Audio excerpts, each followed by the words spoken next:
Greetings students, I hope you are all doing well. Hi, this is Shatrughu Chakraborty from Indraprastha Law College, Greater Noida, and today's subject is environmental law. And the topic that we're going to discuss is regulation and enactments through various legislation. And this is tutorial video 2. Students, in the tutorial video 1, we discussed about the Environmental Protection Act, the Air Act, and the Water Act. And in this very tutorial video, we are going to discuss about the acts related to forest. So let us take a peek at the Indian Forest Act and Amendment 1984, which is one of those many surviving colonial statutes. The main modus operandi of Indian Forest Act and Amendment Act is to consolidate the law related to forest, the transit of forest produce, and the duty to be levied on timber and other forest produce. The Wildlife Protection Act Rules 1973 and Amendment 1991 provides for the protection of birds and animals and for all the matters that are connected to it, whether it be their habitat or the waterhole or the forest that sustain them. So these two acts talk about laws which is about the conservation of forest, forest produce, and the safeguard of whatever being created of produced in forest itself. Secondly, the Wildlife Protection Act and Rules 1973 and Amendment 1991, it talks about the protection and the conservation of birds and animals and every habitat that tend to survive in the forest itself, whether it be a part of forest or the habitat or the water hole, and how to sustain them. So ये दो act वो law के बारे में बात करते हैं जो फॉरेस्ट को कंजर्व करते हैं, फॉरेस्ट को प्रोटेक्ट करते हैं, या फिर फॉरेस्ट में जो भी प्रोडक्शन होता है उनके कंजर्वेशन के भी बारे में बात करते हैं. And secondly, wild life protection act and rules wild life की प्रोटेक्शन के बारे में बात करते हैं, be it any animals, birds और एनी हैबिटेट जो भी फॉरेस्ट में है, जो भी फॉरेस्ट में सर्वाइव करते हैं, जो भी हैबिटेंट्स है, उसके सर्वाइवल, उसके प्रोटेक्शन, उसके कंजर्वेशन की बारे में बात करते हैं और प्रमोट करते हैं. The Forest Conservation Act and Rules 1981 provides for the protection and the conservation of the forest.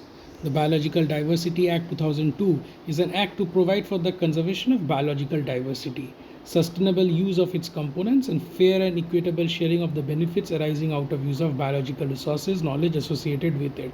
तो जो forest conservation act and rules रहा है 1981 का, ये फॉरेस्ट कंजर्वेशन और प्रोटेक्शन के बारे में बात करते हैं, क्योंकि फॉरेस्ट को अगर प्रोटेक्ट किया जाएगा इकोलॉजिकल बैलेंस बना रहेगा, क्योंकि forest is all about greenery and vegetation. So अगर उसको हम कंजर्व करें, प्रोटेक्ट करें along with the food chain and the food web that tends to exist in the system itself, तो एनवायरमेंटल पोल्यूशन नहीं होगा, एनवायरनमेंट की क्वालिटी डिग्रेड नहीं होगा, इकोलॉजिकल बैलेंस भी बना रहेगा.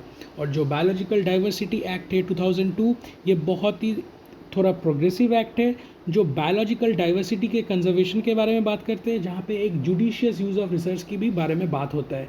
जुडिशियस यूज़ ऑफ रिसोर्सेज मतलब sustainable use of resources, resource को सही तरीके से यूटिलाइज करना, कि वो गलत तरीके से यूटिलाइज ना हो, उसको कहीं भी एक्सप्लॉयटेड ना हो रिसोर्सेज, कि फ्यूचर जनरेशन्स के लिए भी रिसोर्सेज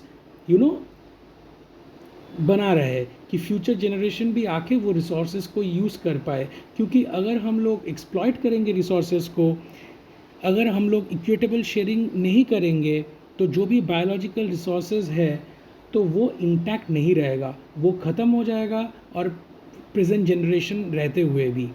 तो फ्यूचर जनरेशन के लिए के यूज़ के लिए भी बनाए रखना है, और ये इकोलॉजिकल बैलेंस तभी बनाए रखेगा. और जो बायोलॉजिकल रिसोर्सेज है उसके बारे में नॉलेज भी हम लोगों को लेना है, उसके बारे में स्टडी भी करना है, उसको समझना भी है क्योंकि क्या है और उसको कैसे यूज़ करना चाहिए.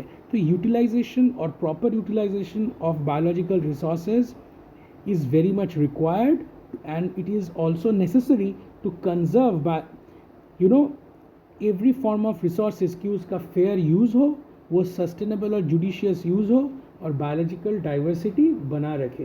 अगर बायोलॉजिकल डाइवर्सिटी बना रहेगा तो ही इकोलॉजिकल बैलेंस भी, उसमें कोई डिसरप्शन नहीं आएगा.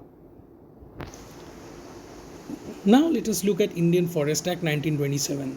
1927, a revised legislation of Indian Forest Act was enacted based on previous Indian Forest Act implemented under the British. तो 1927 में जो भी रिवाइज लेजिस्लेशन हुआ था इंडियन फॉरेस्ट एक्ट के तहत, ये जो प्रीवियस जो लॉ होते थे ब्रिटिश टाइम पे और जब ब्रिटेन रूल कर रहे थे उस हिसाब से ये लॉ को बनाया गया था. 1927 भी जब ये लॉ फॉर्म हुआ था तभी भी Britain's way ruling on India itself, लेकिन उसके पहले भी एक लॉ रह चुका है about the conservation of forest और इंडियन फॉरेस्ट एक्ट, उसके बेसिस पर ही 1927 में लॉ बनाया गया था. So just like the preamble of the constitution that lays down the objective, every legislation has its preamble wherein the objective and guidelines of a particular act are listed. तो जैसे हर preamble का एक guideline होता है, हर constitution का एक preamble भी रहता है और हर एक चीज़ का objective रहता है, proper rules and regulation और guidelines भी रहता है, इनका भी है. So the preamble of the Indian Forest Act 6 to consolidate the law relating to forest, regulation of and transit of forest produce, to levy duty on timber and other forest produce. The act is divided into 13 chapters with a total of 86 sections. तो ये जो act है जो forest के conservation के बारे में बात करते हैं, टिम्बर जो फॉरेस्ट से प्रोड्यूस होता है उनको प्रॉपर इक्विटेबल और फेयर यूज़ में लगाया जा सकता है और उसको लगाना भी चाहिए, ये भी देखा जाता है, और इकोलॉजिकल बैलेंस को भी बनाए रखना है, इसके बारे में भी बात करते हैं कि फॉरेस्ट जो है, जो ग्रीनरी है, उसके जो एनिमल्स, बर्ड्स या नॉर्मल बायोलॉजिकल जो डाइवर्सिटी है उसको मेंटेन किया जाए, प्रिजर्व किया जाए, उसका क्वालिटी डिग्रेड ना हो. कई तरीके से भी कोई भी कुछ भी फॉरेस्ट में मीन्स यूज़ ना हो, अनफेयर मीन्स जो फॉरेस्ट के जो एनवायरनमेंट एटमॉस्फेयर है उसको डिसरप्ट ना करे. Be it any activity, be it man made और नेचुरल. अब नेचुरल जो एक्टिविटी है वो तो हो ही सकता है, that is not in our control, but mostly pollutions और जो डिसरप्शन होता है दोज आर मैन मेड. तो इसको कैसे कंट्रोल किया जाए, कंजर्व किया जाए, ये एक्ट भी ये कहते हैं.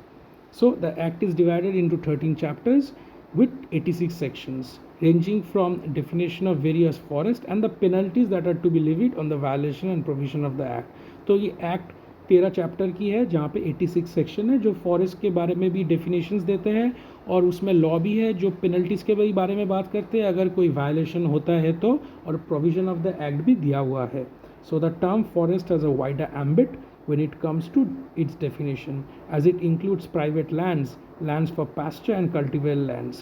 तो फॉरेस्ट मतलब यही नहीं कि डेंस फॉरेस्ट और वेजिटेशन, फॉरेस्ट की हर तरीके का डेफिनेशन होता है. कहीं कहीं ये भी बोला गया है कि फॉरेस्ट का एम्बिट और जो डोमेन है वो बहुत बड़ा है, ये कैनोनाइज टर्म है, ये एक अम्ब्रेला टर्म है जहाँ पे प्राइवेट लैंड्स या लैंड्स फॉर पास्चर, पास्चर मतलब ग्रेजिंग, जहाँ पे पालतू जो जानवर होते हैं, पालतू जो एनिमल्स होते हैं, एनिमल हस्बेंड्री के लिए, ग्रेजिंग के लिए भी उसको फॉरेस्ट के अंडर माना जाता है.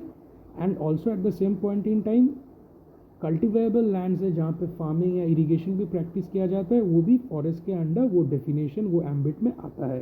And so the supreme court is yet to assign a particular interpretation and thus the act is silent on the definition of forest और forest land.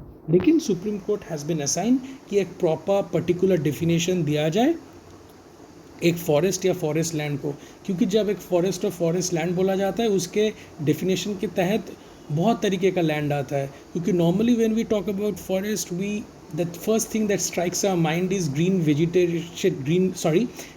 And green vegetation and dense forest.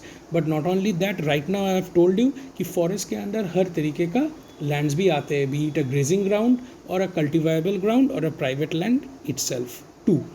So this is all about the Forest Act. Thank you, class.